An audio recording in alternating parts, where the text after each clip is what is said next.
The ground beneath you is moving right now. Continents drift on colossal plates, driven by forces deep inside the Earth. And by the end of this, you will understand the invisible engines that reshape our world. We will uncover what shattered the ancient supercontinent Pangaea and where all the land masses are heading next. How does something as solid as rock flow over millions of years? Think of the planet not as a single solid ball, but as a series of distinct layers, each with its own unique properties and purpose. This structure is absolutely fundamental to everything that moves on the surface. The outermost layer, the crust, is where we live. It is astonishingly thin and brittle, like the hardened skin on a pot of paint. This rocky shell is not one continuous piece, but a jigsaw puzzle of tectonic plates. These plates do not simply rest on a solid foundation. Instead, they float on top of the mantle, a much thicker and more malleable layer that extends almost 3,000 kilometers downward. The rock here is not molten, but under immense heat and pressure, it behaves like a thick, sluggish plastic capable of flowing over immense timescales. Deeper still lies the outer core, a swirling ocean of liquid iron and nickel. This churning metallic sea is the source of Earth's protective magnetic field. And at the very center, under unimaginable pressure, sits the inner core, a solid ball of iron. As geophysicist Maria McNutt explains, it is the dramatic temperature differences between these layers that powers the entire system. The intense heat from the inner core and the radioactive decay of elements within the mantle create a massive transfer of energy. This drives convection currents within the malleable mantle rock, much like a pot of soup simmering on a stove. These currents are the planet's great, slow-motion conveyor belt. They rise, spread out, cool, and then sink back down in a continuous cycle that drags the rigid plates of the crust along with them. Without this layered structure and its internal heat engine, the continents would be locked in place, frozen forever. The journey to understand continental drift truly begins with this deep, dynamic architecture. This slow, churning motion within the mantle is the planet's primary engine. Think of a pot of very thick soup simmering on a stove. The heat from the burner at the bottom causes the liquid there to expand and become lighter, so it slowly rises to the surface. At the same time, the cooler, denser soup at the top sinks downward, creating a continuous circular flow. Earth's mantle behaves in a remarkably similar way. The intense heat from the planet's core and the energy released by radioactive elements deep within the rock act like that stove burner. This heat makes the deep mantle rock less dense, causing immense plumes of it to rise over millions of years toward the crust. When this material gets close to the relatively cold surface, it loses its heat, becomes denser, and begins to sink back into the depths. These are the convection currents that geophysicist Arthur Holmes first proposed in the 1930s as the missing mechanism for continental drift. He realized these slow motion cycles in the mantle could drag the rigid plates along with them. You can see the direct results of this process on the ocean floor. At mid-ocean ridges where hot mantle rock wells upward, it pushes the oceanic plates apart, creating new crust. And at deep ocean trenches, called subduction zones, the older, colder plate is pulled downward as the underlying mantle material sinks. This relentless, planet-wide churning is the great conveyor belt that redistributes heat and mass, constantly reshaping the face of our world. But while mantle convection provides the broad, powerful push and pull, another force acts like a precise guiding hand on the plates themselves. This gentle shove from behind has a name, ridge push. Picture the vast chain of underwater mountains known as the Mid-Atlantic Ridge, a massive seam running down the center of the Atlantic Ocean. Here, magma from the mantle constantly rises, cooling to form brand new oceanic crust. This newborn rock is hot, and like most things that are hot, it expands.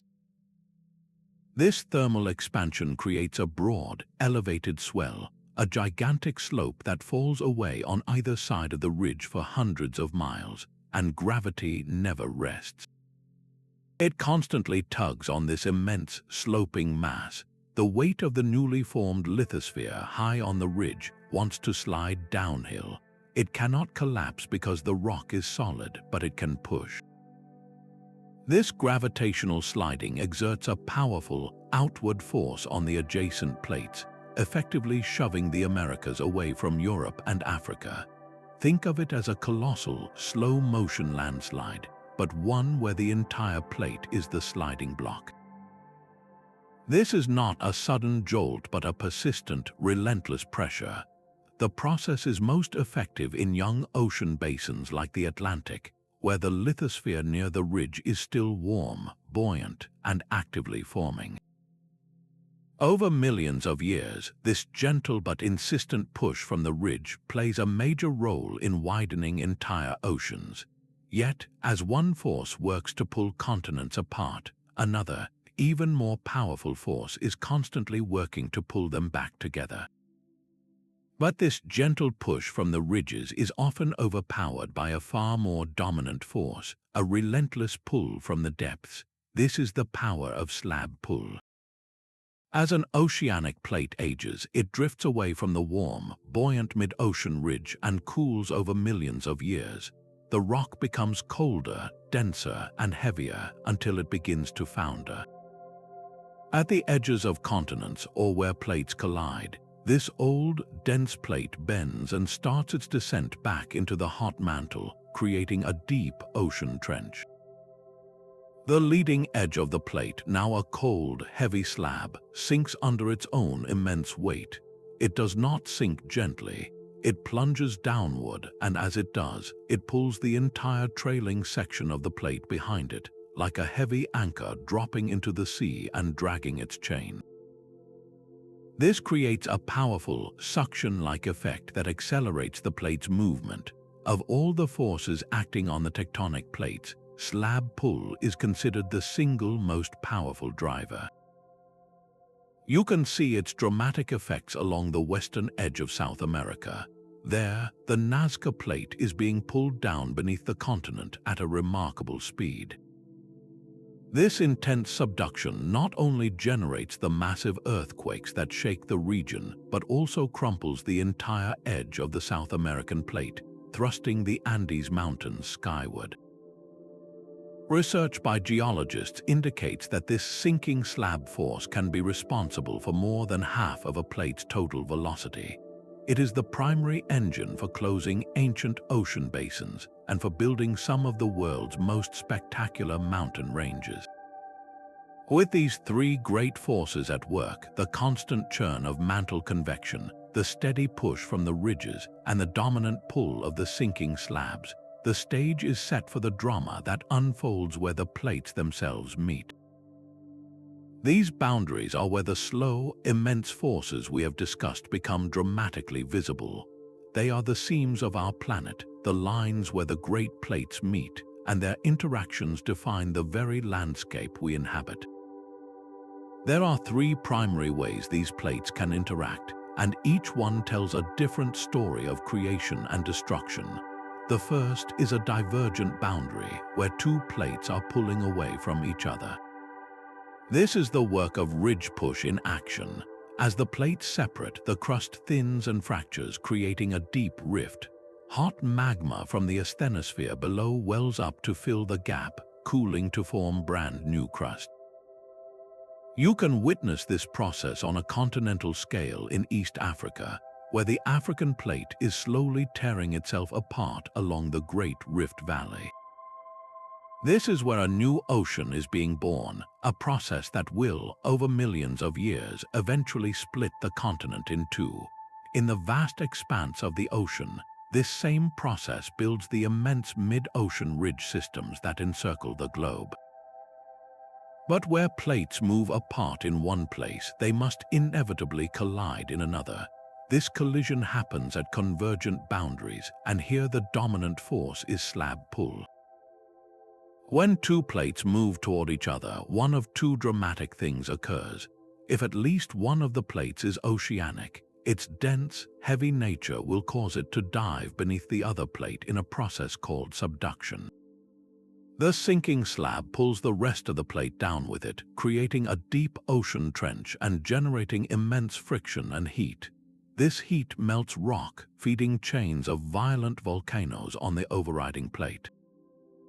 The entire Pacific Ring of Fire, a horseshoe-shaped belt of earthquakes and volcanoes, is a testament to this relentless process. When two continental plates collide, however, a different spectacle unfolds. Since continental crust is too buoyant to be subducted, the plates simply crash into each other with unimaginable force. There is nowhere for the rock to go but up. This is how the mighty Himalayas, the highest mountains on Earth, were and are still being forged as the Indian plate continues its slow, grinding journey into Asia. The third type of boundary is a transform fault, where plates slide horizontally past one another. Here, the plates are neither creating nor destroying crust, but simply grinding alongside each other. They do not slide smoothly. The edges of the plates lock together due to friction, storing up tremendous energy as the rest of the plate continues to move. When the stress finally overcomes the friction, the plates lurch forward in a sudden, violent jerk. This release of stored energy radiates outward as seismic waves, which we feel as an earthquake. The most famous example is California's San Andreas Fault, a transform boundary where the Pacific Plate is sliding northward relative to the North American Plate. These boundaries are a stark reminder that it is not just the slow, constant drift that shapes our world, but also these sudden, catastrophic releases of pent-up energy. This endless cycle of construction at divergent boundaries and destruction at convergent boundaries acts as a planetary recycling system, regulating the Earth's temperature and renewing its surface. But to understand why this system exists at all, we must look back to the very beginning, to the violent birth of the planet itself. Our planet's first chapter was written in fire. Earth began as a seething ball of molten rock, a world without solid ground. Over many millions of years, this inferno slowly cooled, allowing the first thin, fragile crust to solidify. This primordial shell was unstable, constantly being shattered by a relentless rain of asteroids and comets during the late heavy bombardment. Each impact was a hammer blow, fracturing the young lithosphere. Meanwhile, the planet's immense internal heat, left over from its violent formation and fueled by radioactive elements, created tremendous pressure from below. This combination of external battering and internal fury generated enough stress to permanently crack the solid surface into the very first tectonic plates. The stage was now set for the system to begin its slow, perpetual motion. The initial trigger is thought to have occurred when sections of the early oceanic crust, which were slightly denser and cooler, began to founder and sink back into the hot mantle. This was the birth of subduction. Once one of these dense slabs started to sink, its own immense weight began to pull the rest of the attached plate along with it, establishing the earliest convection cycles within the mantle. Incredibly, we have evidence that this process started astonishingly early. Scientists analyzing ancient zircon crystals, the oldest known fragments of Earth's crust, have found chemical signatures that suggest some form of plate motion was active over 4 billion years ago. This nascent tectonics was likely slower and more stop and start than the relatively rapid plate movements we see today, but it was a revolutionary development. This new recycling mechanism allowed for the gradual accumulation of lighter, buoyant minerals like quartz and feldspar.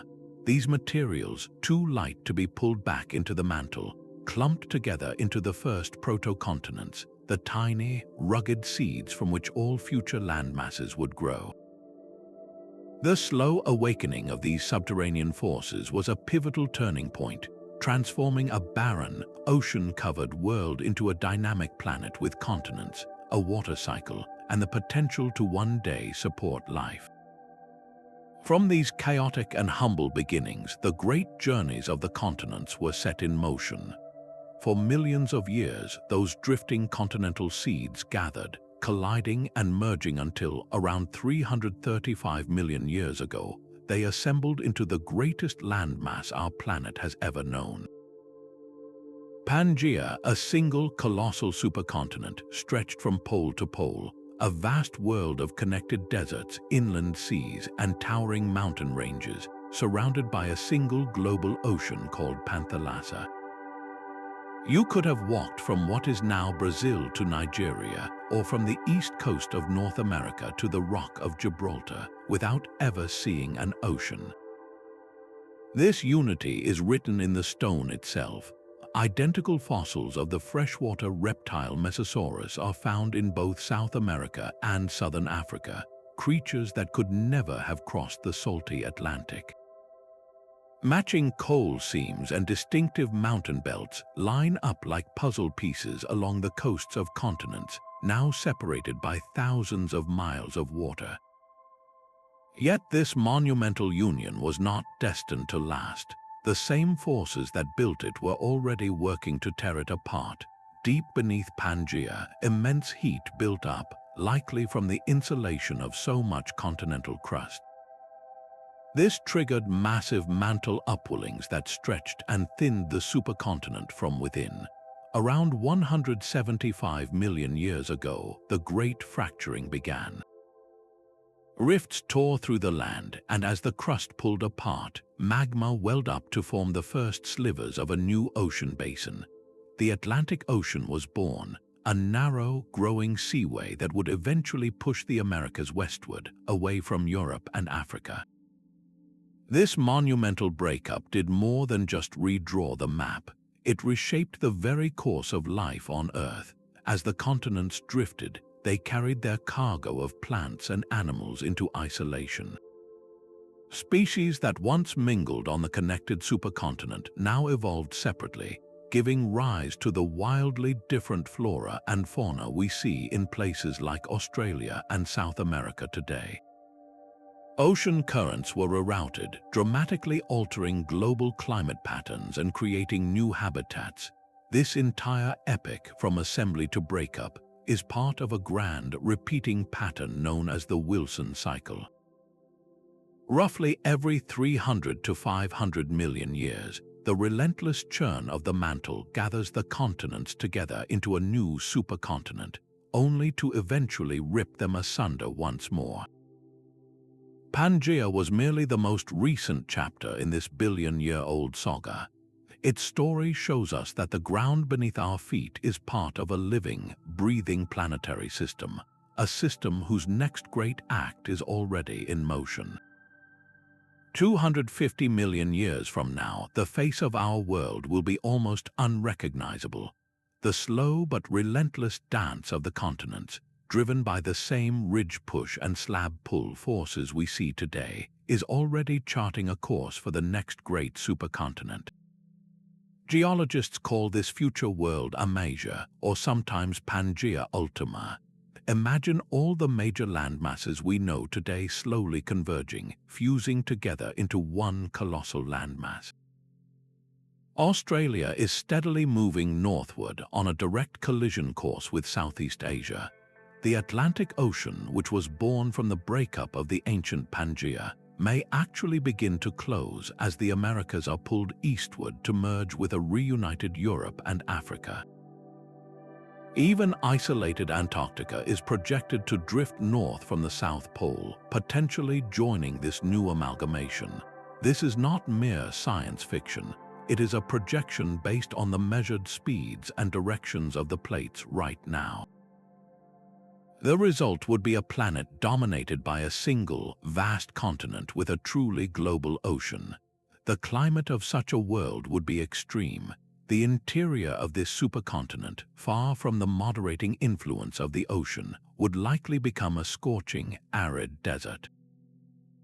Global weather patterns would shift dramatically, creating conditions unlike anything seen on Earth for hundreds of millions of years. Of course, these predictions are extrapolations, and unforeseen geological events could alter this path.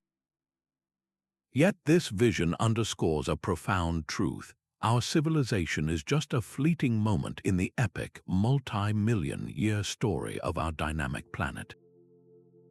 The very ground we stand on is part of a journey that began in the deep past and continues long into the future. And the evidence for this incredible motion is not locked away in some distant time. It is written all around us in the very landscape we inhabit today. The evidence for this grand planetary motion is etched into the very rock beneath our feet. Take a fossil, for instance, that of a small, freshwater reptile called Mesosaurus. Its remains are found in only two places on Earth, the east coast of South America and the west coast of Africa. This creature could not possibly have swum across the vast, salty Atlantic Ocean. The only logical explanation is that these continents were once joined, and the animal lived in the lakes and rivers of that unified land. This biological clue is reinforced by the bedrock itself. The ancient Appalachian Mountains in the eastern United States do not simply end at the coastline. Their geological structure, age, and rock types line up perfectly with the Caledonian Mountains in Scotland and Norway. These are not separate mountain ranges, but two halves of the same original chain, torn asunder when the Atlantic began to open. Yet the single most definitive proof emerged from the deep ocean floor. When molten lava erupts at a mid-ocean ridge, it is full of tiny magnetic minerals. As the rock cools and solidifies, these minerals act like microscopic compass needles, locking in the direction of Earth's magnetic field at that exact moment. We now know our planet's magnetic north and south poles have swapped places many times throughout history. The incredible result is a recording of these reversals frozen into the ocean crust, creating a series of magnetic stripes that run parallel to the ridge. The pattern is perfectly symmetrical on either side, a mirror image of alternating normal and reversed polarity. This is the undeniable signature of a conveyor belt. As new crust forms at the ridge, it splits the previous stripe in two and pushes the older crust outward, creating an identical pattern on both flanks. By dating these magnetic stripes, scientists can not only confirm that the seafloor is spreading, but they can calculate the precise speed of the plates, often as fast as your fingernails grow. When you combine these ancient clues with modern GPS measurements that show the continents moving in real time, the case for plate tectonics becomes overwhelming. This same restless energy, recorded so elegantly in the rock, is also the source of the Earth's most powerful and destructive events. This constant motion is anything but gentle. The grinding and colliding of tectonic plates release unimaginable energy, a direct and often violent expression of the deep forces we have been discussing. Earthquakes are the sound of that energy being released. Picture two massive plates locked together by friction along a fault line. The immense forces of slab pull or ridge push keep trying to move them, but the rough edges hold fast, storing up elastic energy like a giant spring being compressed. This can continue for decades or even centuries. Then, in a matter of seconds, the strain becomes too great. The rock fractures and the plates lurch forward, unleashing all that pent-up force in a shuddering wave that radiates through the crust. The Great Tohoku earthquake that struck Japan in 2011 was a terrifying example. It occurred where the dense Pacific plate is being pulled downward beneath the Okhotsk plate in a massive subduction zone. For years, the plates were stuck with the downgoing plate pulling and the overriding plate resisting. When the fault finally ruptured, it released centuries of accumulated stress, thrusting the seafloor upward and generating the devastating tsunami that followed. This was not a random event, but a direct and predictable consequence of slab pull, one of the most powerful forces on the planet. That same subduction process is also the primary architect of another of Earth's most spectacular phenomena, volcanoes. As an oceanic plate is dragged down into the hot mantle, the increasing pressure and heat drives water out of the sinking rock. This water dramatically lowers the melting point of the surrounding mantle material, causing it to melt and form vast chambers of buoyant magma. This molten rock then rises through the overlying plate, feeding a line of explosive volcanoes on the surface. The entire Cascade Range of the Pacific Northwest, including Mount St. Helens, exists for this exact reason. These majestic peaks are the direct result of the small Juan de Fuca plate subducting beneath the North American continent. The magma that fuels their eruptions is quite literally cooked up from the recycled remains of an ancient ocean floor. Beyond these subduction zones, volcanoes also form over stationary hotspots, plumes of exceptionally hot material rising from deep within the mantle. The Hawaiian Islands are a classic example. A chain of volcanic peaks created as the Pacific plate slowly drifts over a fixed heat source in the planet's interior. While these events can be incredibly destructive, they are also fundamental to the planet's life support system. Volcanic eruptions have released the gases that formed our atmosphere and oceans over billions of years. The nutrient-rich ash fertilizes soils, and the heat from underwater volcanoes at mid-ocean ridges supports entire ecosystems of bizarre life forms that thrive in the total darkness. These dramatic surface events are our most visceral connection to the Earth's inner workings, a stark reminder that the ground we consider solid is part of a living, breathing, and ever-changing planet. This slow geological dance ultimately writes the rules for life itself. As continents raft across the globe, they carry entire ecosystems with them, like arcs drifting into new climates. The most profound example of this is the Great Mammalian Divide. For millions of years after the breakup of Pangaea, South America and Africa were isolated islands floating in solitude.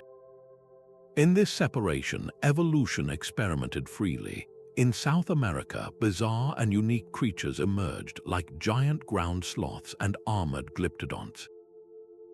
Meanwhile, in Africa, a different lineage of mammals thrived, including the ancestors of elephants, lions, and eventually primates.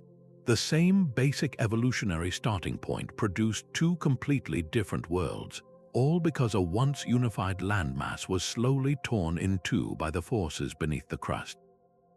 This long isolation, however, was shattered by another tectonic event. The gradual collision of the North and South American plates pushed the Isthmus of Panama above the waves, creating a land bridge roughly 3 million years ago. This new connection triggered the Great American Biotic Interchange. Armadillos and porcupines moved north, while saber-toothed cats and deer moved south, a colossal mixing of species that forever altered both continents. Some native species, like the South American predator known as the terror bird, could not compete and went extinct. This was not just a migration, it was a biological revolution engineered by the slow, relentless collision of two tectonic plates. But the influence of drifting continents extends far beyond rearranging animals. It can transform the entire planet's climate. When Antarctica, once a temperate forest, drifted to the South Pole and became isolated by the circumpolar current, it began to accumulate ice. This white, reflective cap grew into a massive sheet that cooled the entire Earth, helping to plunge the planet into a series of ice ages. Conversely, when continents cluster around the equator, as they did during the age of the dinosaurs, they absorb more solar heat, creating a global greenhouse with no polar ice caps at all.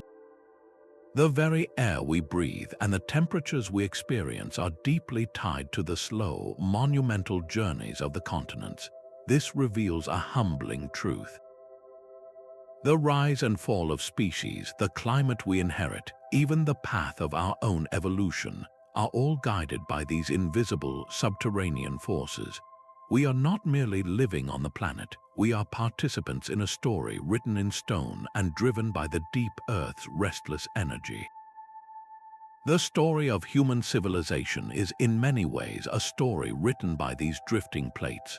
From our earliest beginnings, we have been drawn to the very seams of the planet, to the boundaries where tectonic forces create both immense bounty and profound peril. The rich, fertile soils that gave rise to agriculture are often the product of millions of years of volcanic activity and mountain building. The Indus Valley civilization, one of the world's oldest, flourished on plains built from sediment eroded from the rising Himalayas, a mountain range born from a continental collision. That same fertile ground was a direct gift from the slow, grinding dance of continents. Yet this gift came with a price, the ever-present threat of earthquakes. This duality is starkly visible in the fate of Pompeii, a vibrant Roman city utterly buried by the eruption of Mount Vesuvius. That volcano exists only because the African plate is slowly subducting beneath the Eurasian plate, melting rock and fueling the magma chamber that ultimately destroyed the city. Our ancestors did not just live on the land, they built their greatest achievements upon the most geologically active parts of it. Great trade routes like the Silk Road were not random paths. They were navigational marvels that wound through passes and along valleys, skirting the immense mountain ranges thrust up by plate collisions. Empires rose along these routes, their wealth and power flowing along channels carved by tectonic forces. Today, this relationship is more complex than ever. Megacities like Tokyo and Los Angeles are built directly atop the most active fault lines on Earth. Their skylines are testaments to human ingenuity, but they exist in a constant state of negotiation with the planet's power. Billions of dollars are invested in engineering, in flexible foundations and early warning systems, all in an attempt to withstand the seismic shocks that are an inevitable part of life on a moving crust.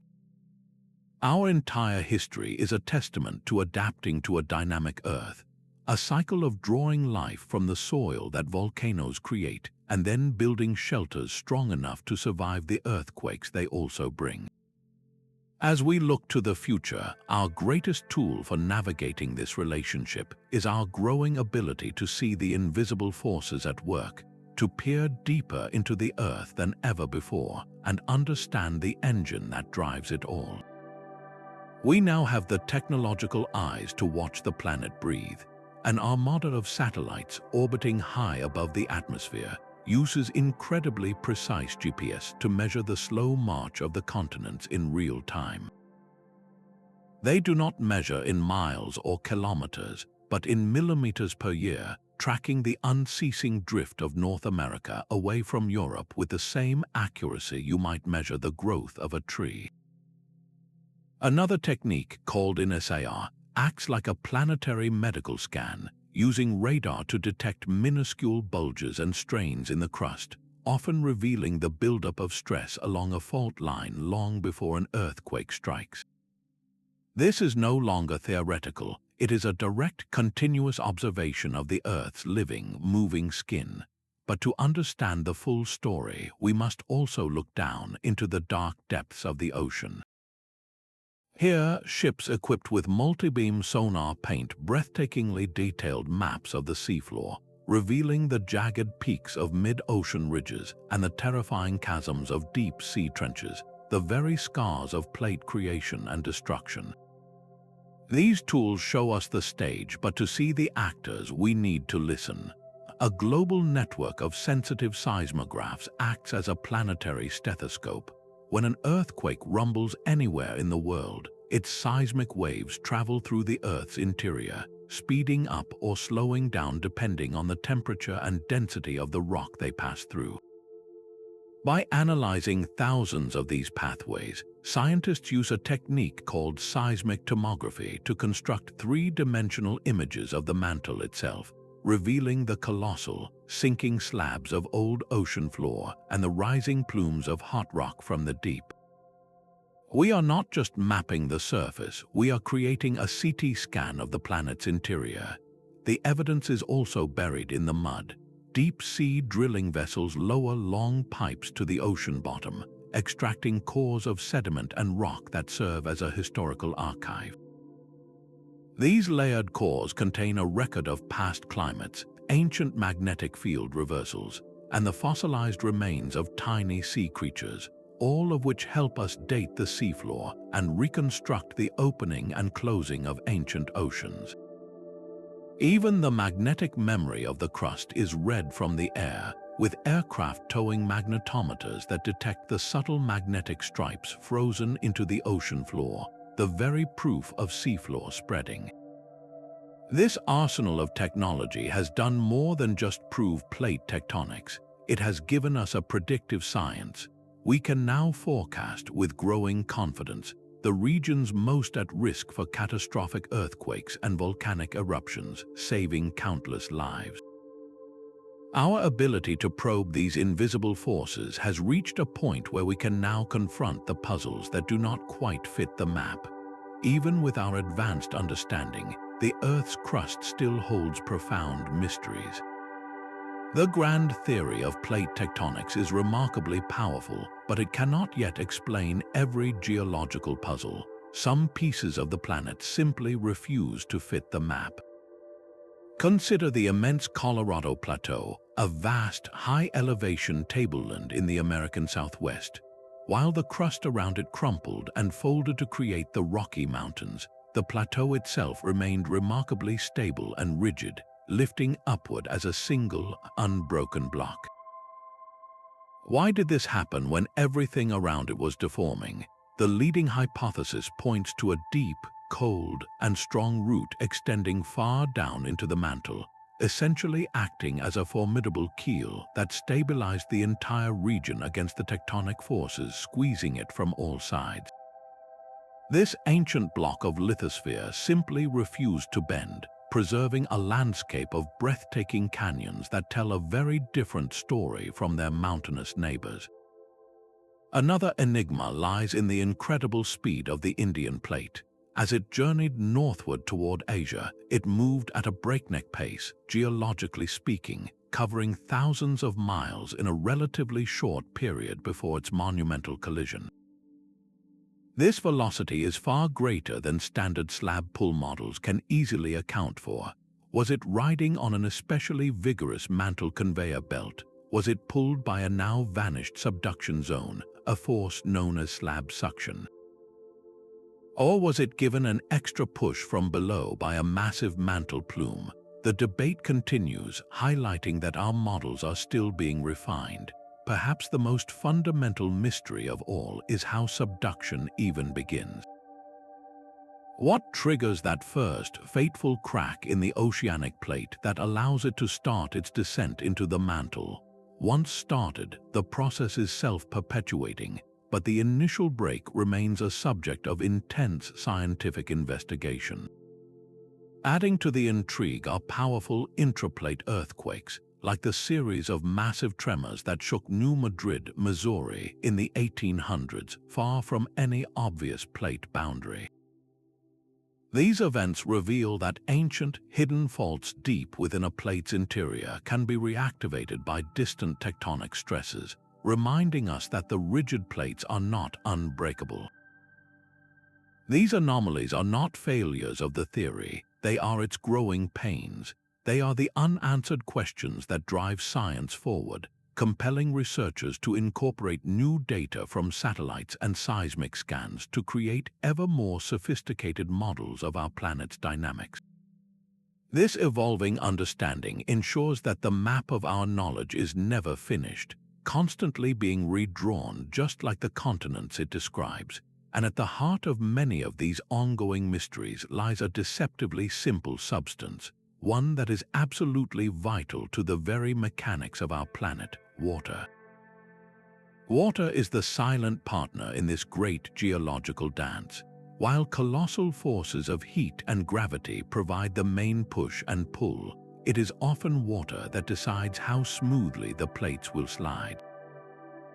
This vital substance percolates down through cracks in the ocean floor, deep into the crust and even the mantle itself, carried along on the backs of sinking tectonic plates. Its presence fundamentally changes the physical properties of the rock, acting as both a lubricant and a flux.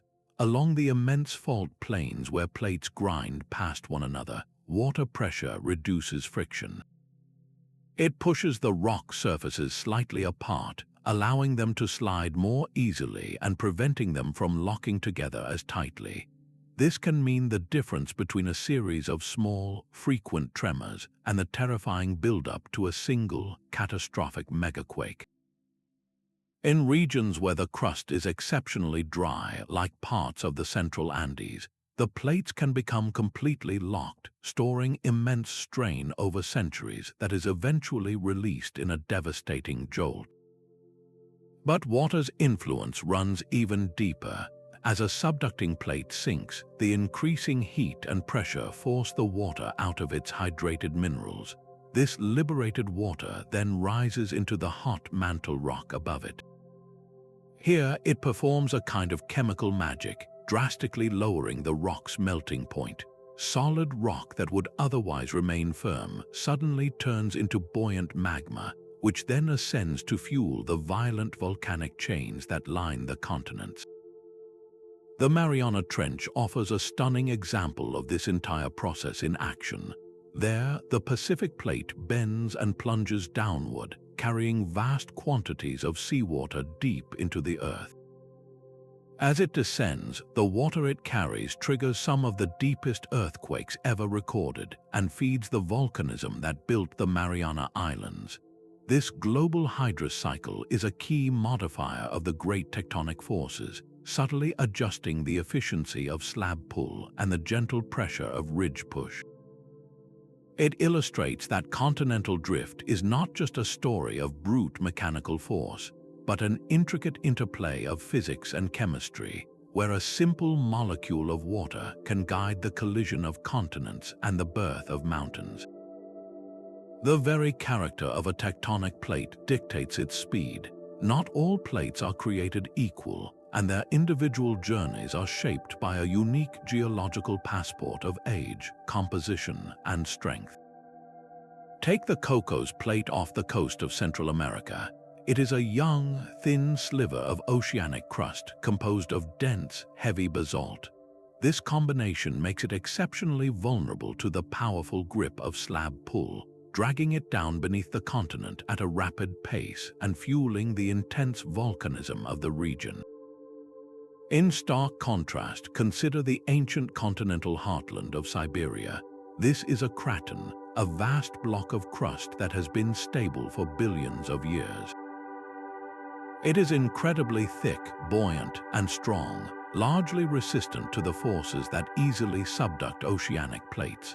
Such a plate moves with the stately, leisurely pace of a geological giant, largely carried along by the motion of the more active plates around it.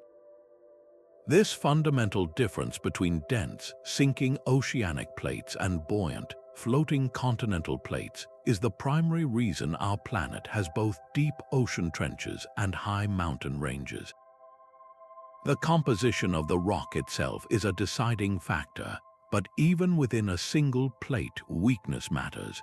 Ancient scars in the lithosphere, like the failed rift valleys that once tried to tear a continent apart, create zones of structural weakness.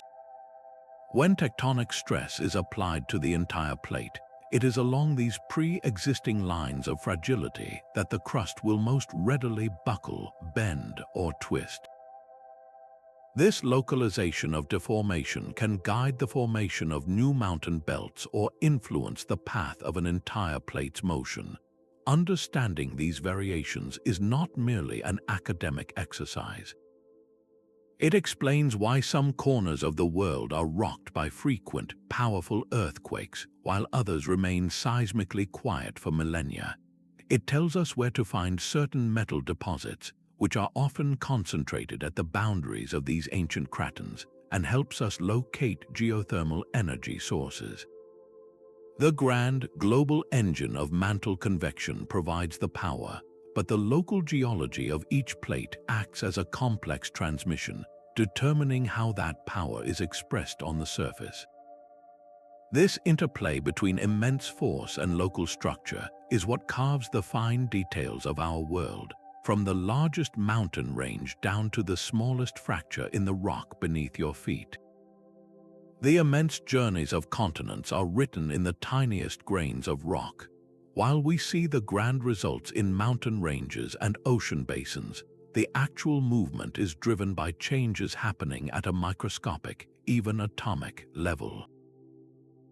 Deep underground, where pressure and heat are immense, the individual crystals that make up solid rock do not simply sit still, they slowly and permanently deform.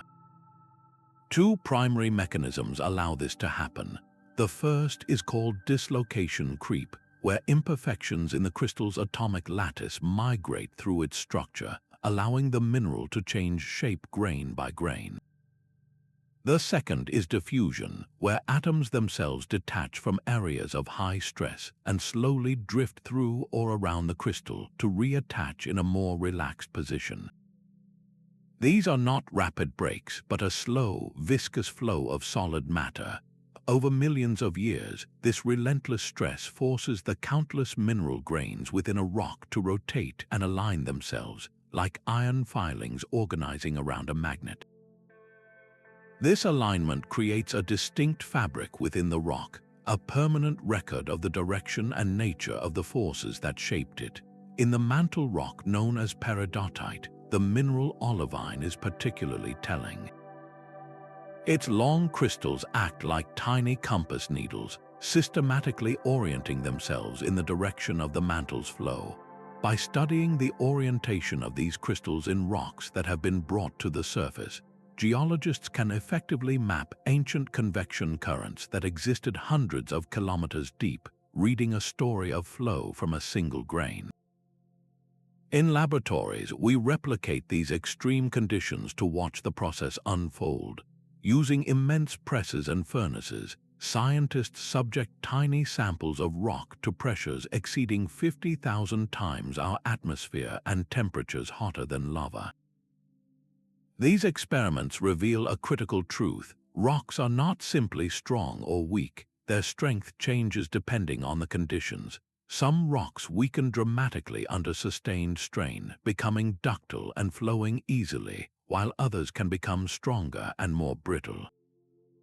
This microscopic behavior directly dictates what happens at the scale of a tectonic plate. A plate with a mantle layer full of easily deforming olivine will move more readily in response to convection currents, while a stronger, more rigid configuration will resist motion. The entire mechanical personality of a plate, whether it grinds smoothly or locks up to generate massive earthquakes, emerges from the collective behavior of its trillions of constituent crystals. This profound connection means the drift of a continent across thousands of miles begins with the subtle, silent drift of atoms within their crystalline prisons. To fully appreciate the uniqueness of this terrestrial engine, we must see how it compares to other worlds in our solar system. Our planet's restless geology stands in stark contrast to the stillness of our celestial neighbors. Venus, a world often called Earth's twin due to its similar size and composition, presents a particularly chilling counterpoint. It shows no evidence of the plate tectonic system that constantly renews our own surface. Instead, scientists believe Venus undergoes catastrophic, planet-wide resurfacing events. Imagine a world where heat builds relentlessly beneath a single, unbroken lid of crust for hundreds of millions of years until the pressure becomes unbearable.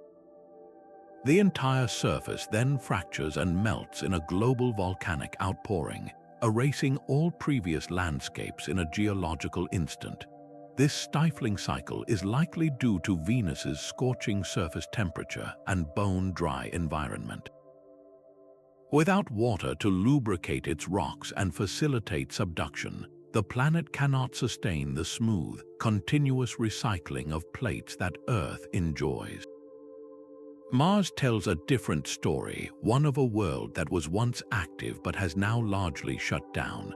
The red planet boasts Olympus Mons, the largest volcano in the solar system, a mountain so massive it would cover the entire state of Arizona. But it is dormant. Mars is a world of fossil geology with vast rift valleys and extinct volcanoes, evidence of a once dynamic mantle that has now cooled and solidified. Its smaller size meant its internal heat engine ran out of fuel far more quickly than Earth's. This comparative view reveals a profound truth. Earth's perfect balance of size and water is what keeps its engine running. Our planet is large enough to retain the immense internal heat needed to power mantle convection for billions of years, yet it is also blessed with just enough water to act as a geological lubricant, turning a potential planet-wide seizure into a smooth, continuous dance. This principle of moving slabs even extends beyond rock. At Jupiter's moon Europa, a thick crust of ice floats on a global, subsurface ocean. Here, scientists see evidence of ice tectonics, where conveyor belts of ice slabs might slowly shift, potentially recycling nutrients between the frozen surface and the liquid water below. This makes Europa one of the most promising places in our solar system to search for extraterrestrial life. By studying these other worlds, we gain a deeper appreciation for the rare and special conditions that make Earth so vibrantly alive. Our dynamic crust does more than just build mountains and oceans. It also acts as a primary regulator of the global climate, a relationship we are only beginning to fully understand. The very motion of the continents directly controls the thermostat of our planet.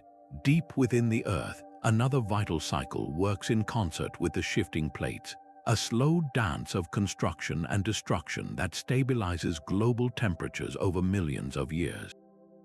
It is called the carbon silicate cycle, and it begins with a volcanic breath.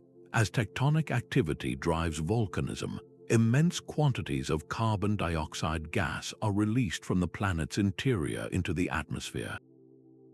This CO2 acts as an insulating blanket, trapping heat and warming the world. But this warming is not unchecked. The same tectonic forces that build volcanoes also thrust up massive mountain ranges. When silicate rocks in these new mountains are exposed to rain and the weak acid formed from atmospheric CO2, they chemically break down in a process called weathering. The dissolved rock products, including carbon, are then carried by rivers to the ocean, where they eventually form limestone on the seafloor, effectively locking the carbon away. This creates a profound geological feedback loop. High levels of CO2 lead to a warmer climate, which accelerates chemical weathering, pulling more CO2 out of the air and cooling the planet back down. A cooler climate slows weathering, allowing volcanic outgassing to gradually rebuild the atmospheric CO2 blanket. The dramatic uplift of the Himalayas around 50 million years ago provides a stunning example. This colossal new range exposed vast fresh surfaces of silicate rock to the atmosphere, supercharging the weathering process. Scientists widely believe this event was a major contributor to the long-term global cooling that eventually plunged Earth into its current ice age cycle. But the climate influence of plate tectonics does not stop with the air, it also redirects the oceans. The movement of continents opens and closes critical seaways, dramatically altering the planet's circulatory system. When South America finally drifted far enough away from Antarctica to open the Drake Passage, it unleashed a powerful new current, the Antarctic Circumpolar Current. This relentless, unimpeded flow of cold water effectively isolated the frozen continent, allowing it to become much colder and enabling the formation of its massive ice sheets. This single tectonic event fundamentally rearranged global heat distribution and helped lock in a cooler world. These slow, powerful feedbacks operate on timescales that dwarf human history, reminding us that continental drift is the ultimate architect of long-term climate, a force against which our own influence is a brief, though intense, pulse. The same primordial energies that build mountains and shift oceans have also concentrated the very treasures that power our modern world. These same colossal forces that build mountains and shape oceans are also the planet's master jewelers, concentrating the very treasures that power our modern world. The slow, grinding dance of the continents acts as a giant geological refinery, creating and accumulating the mineral wealth we depend on. This process, known as economic geology, reveals that the map of global resources is a direct reflection of our planet's tectonic history. One of the most dramatic examples occurs deep within subduction zones, where an oceanic plate plunges back into the mantle. As the sinking slab melts and releases its water, it triggers the formation of vast magma chambers rich in metals like copper, molybdenum, and gold. This mineral-laden magma then forces its way upward, cooling slowly deep within the crust to form what are called porphyry deposits. The entire Pacific Ring of Fire, from the Andes to Alaska and down through Indonesia, is studded with these incredibly rich metal factories, a direct result of the relentless pull of slab drag. But the tectonic creation of wealth is not limited to fiery subduction. When continents collide, the resulting folds and faults in the crust act like a series of giant geological traps. As organic matter from ancient seas is buried and cooked under immense pressure, it transforms into oil and natural gas. These buoyant fluids then migrate upward through porous rock layers until they are caught and held by an impermeable cap of stone, pooled in vast underground reservoirs. The prolific oil fields of the Middle East exist precisely because the collision between the Arabian and Eurasian plates crumpled the landscape into a perfect network of these natural storage tanks. Even the slow, steady pull of a divergent boundary creates immense value. As a continent begins to rift apart, the resulting valleys fill with thick sequences of sediment eroded from the surrounding highlands. These swampy, organic-rich environments are the birthplaces of major coal seams and uranium deposits, the legacy of ancient life preserved and concentrated by tectonic stretching. The very location of a coal mine or a uranium deposit today often traces directly back to an ancient rift valley that failed to fully tear a continent apart. This profound connection means that understanding plate tectonics is not just an academic pursuit, it is a powerful tool for discovery. Geologists use their knowledge of past continental configurations to predict where the next great mineral or energy deposit might lie hidden, guiding global exploration efforts that fuel our economies and technological progress. We are, in a very real sense, harvesting the fruits of movements that began millions of years ago. Yet, in tapping into these deep earth treasures, we must also remain mindful of the immense power that forged them, a power that can reshape our world in an instant. Our survival on this restless planet hinges on our ability to anticipate its next move. We have transformed our understanding of plate tectonics into a global shield, a sophisticated array of technologies and strategies designed to save lives. In Japan, where the Pacific Plate dives into subduction zones, building codes are a matter of national survival. structures are engineered with deep foundations, flexible frames, and massive pendulums in their skyscrapers that sway to counteract the ground's violent shaking. Across the Indian Ocean, a network of deep-sea sensors and buoys now stands guard, designed to detect the subtle pressure change of a tsunami wave passing overhead. Within minutes, alerts can be sent to coastal communities, giving them precious time to seek higher ground. This system was built from the tragic lessons of the 2004 tsunami, a direct application of geological knowledge to prevent future catastrophe. Volcanic monitoring has become equally advanced. At the vast caldera of Yellowstone, scientists constantly track the volcano's vital signs. They measure the composition of gases seeping from the ground, chart the slightest bulges in the land with satellite radar, and listen to the faint rumbles of earthquakes deep below. These are not predictions of an exact eruption date, but an early warning system that can detect the unrest that typically precedes a major event by months or even years. Where we cannot engineer against the danger, we plan around it.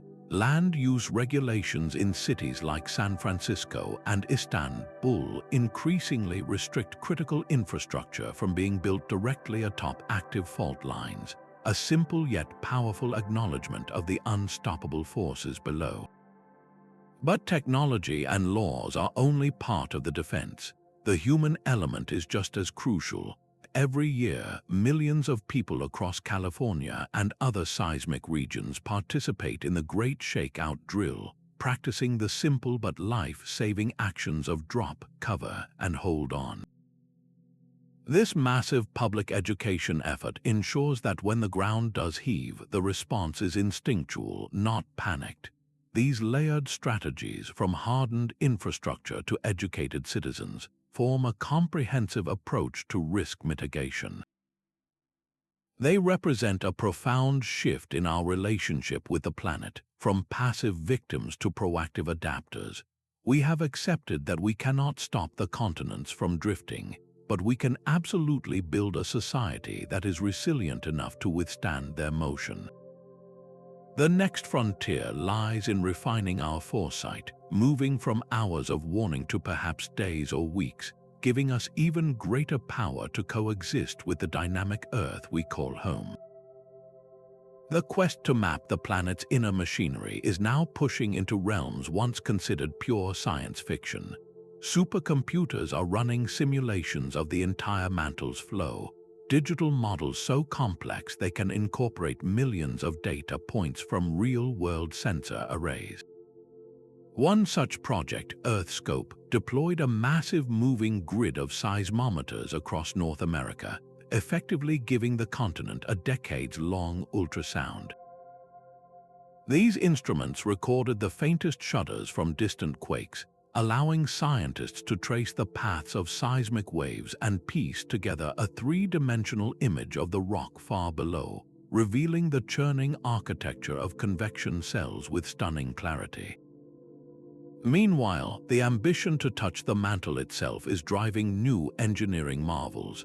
Drilling projects are aiming to punch through the entire oceanic crust to retrieve a sample of the pristine mantle rock beneath, a quest as technologically daring as a moon landing. In laboratories, diamond anvil cells subject microscopic specks of mineral to pressures matching those at the planet's center, revealing how familiar elements transform into exotic, dense forms that likely make up the deep interior. A particularly intense focus lies on the mysterious core mantle boundary, a dramatic frontier some 2,900 kilometers down. Here, colossal structures known as large low shear velocity provinces rise from the core like upside-down mountains. These vast, partially molten piles of unusual material may be the ultimate source of the mantle plumes that feed hotspot volcanoes like Hawaii, and they might even exert a gravitational tug that helps guide the motion of the plates above. By integrating these disparate threads from massive computation to microscopic analysis, researchers hope to solve the final puzzles, like what crack in a planet's skin first allows subduction to begin. This entire modern endeavor, however, stands on the shoulders of a radical idea that was once dismissed as geological heresy. Alfred Wegener was a meteorologist who saw what others refused to. In 1912, he proposed a radical idea that the continents were not fixed in place but had once been joined in a single supercontinent. He called his theory continental drift.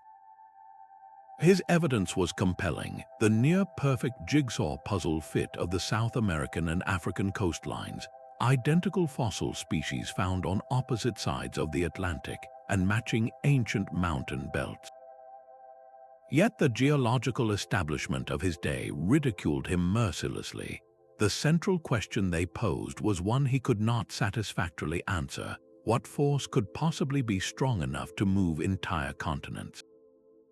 Without a plausible mechanism, his compelling clues were dismissed as mere coincidence.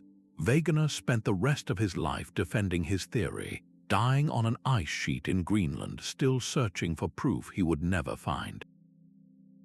For decades, his idea was treated as a fringe fantasy, a cautionary tale of a scientist who had wandered too far from his field, but the clues he unearthed refused to disappear. They sat waiting like a time bomb for the right evidence to bring them back to life. That evidence would not come from the continents at all, but from the dark, unexplored depths of the ocean floor. The revolution began not with a lone genius, but with a collective effort to map a new world. In the 1950s and 60s, oceanographers armed with new sonar technology began to reveal the hidden topography of the seafloor.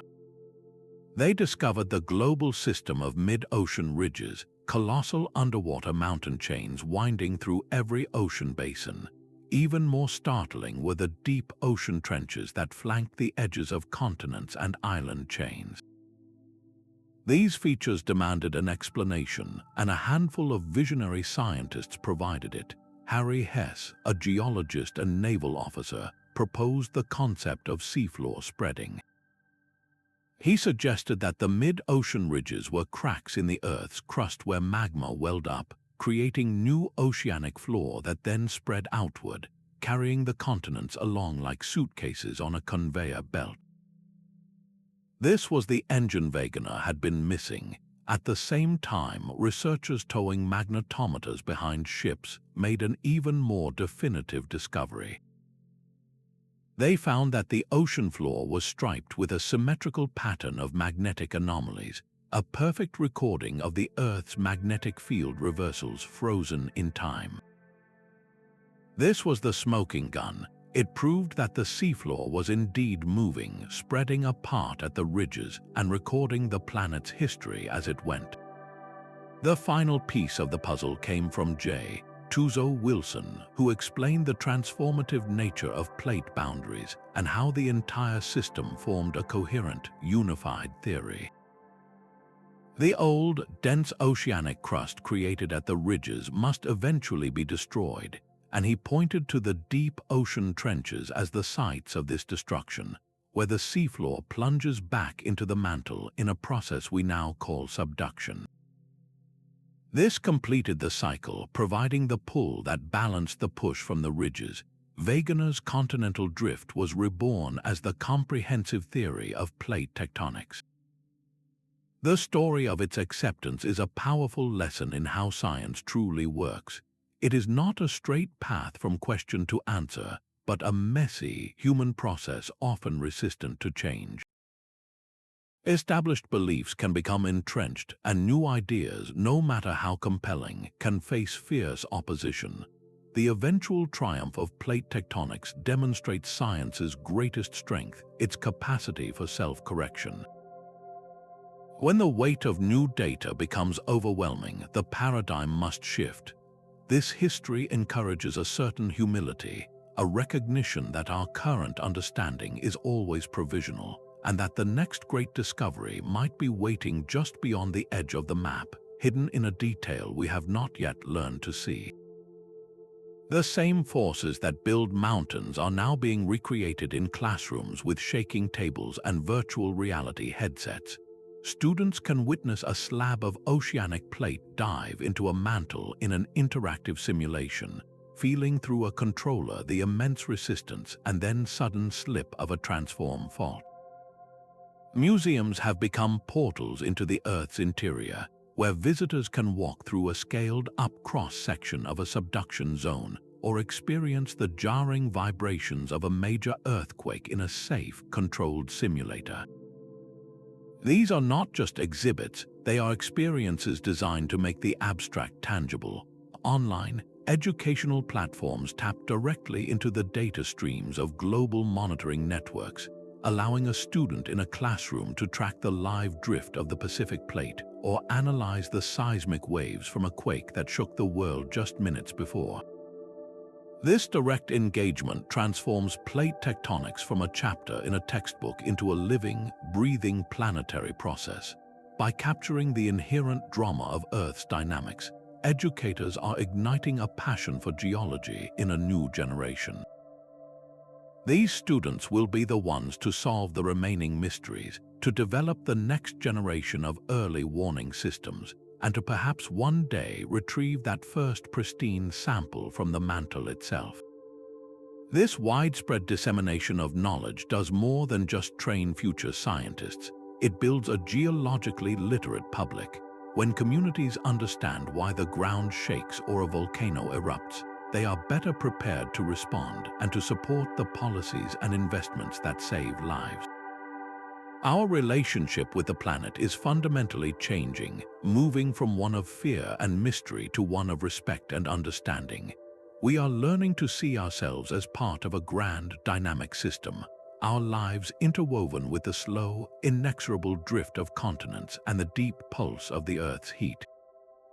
This journey through the invisible forces that drift continents across time reveals a story of constant renewal.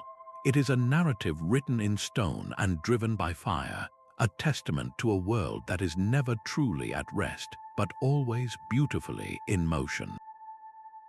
The ground beneath our feet is a testament to a planet that refuses to be still. Across billions of years, the invisible engines of mantle convection, ridge push, and slab pull have tirelessly drifted continents, weaving a story of continuous change that links our planet's fiery past to its unfolding future. This is not just geology, it is the grand, unifying narrative of Earth itself. These forces built the supercontinent Pangaea from scattered fragments and then shattered it, sending the continents on their slow, solitary journeys. They are the same powers now guiding those landmasses toward a future reunion, a new world map our descendants will one day inherit. This relentless motion touches every aspect of our existence. It carves the mountains that shape our weather, forges the coastlines where we build our cities, and concentrates the mineral treasures that fuel our civilizations. The very path of human evolution was redirected when tectonic collisions opened land bridges and isolated islands, allowing some species to flourish and others to fade into extinction. Our relationship with this dynamic planet is a delicate dance between drawing sustenance from its fertile, volcanic soils and building shelters resilient enough to withstand its seismic shudders. As our scientific tools grow more sophisticated, allowing us to peer deeper into the Earth and forecast its movements with greater precision, we gain more than just knowledge. We cultivate a profound appreciation for our place within these grand planetary cycles. We are temporary residents on a stage that is constantly being rebuilt, our lives a brief moment in a saga written in stone and driven by fire. Let this journey inspire you to look deeper, to feel the immense history in the rock around you, and to share in the enduring wonder of Earth's hidden engine.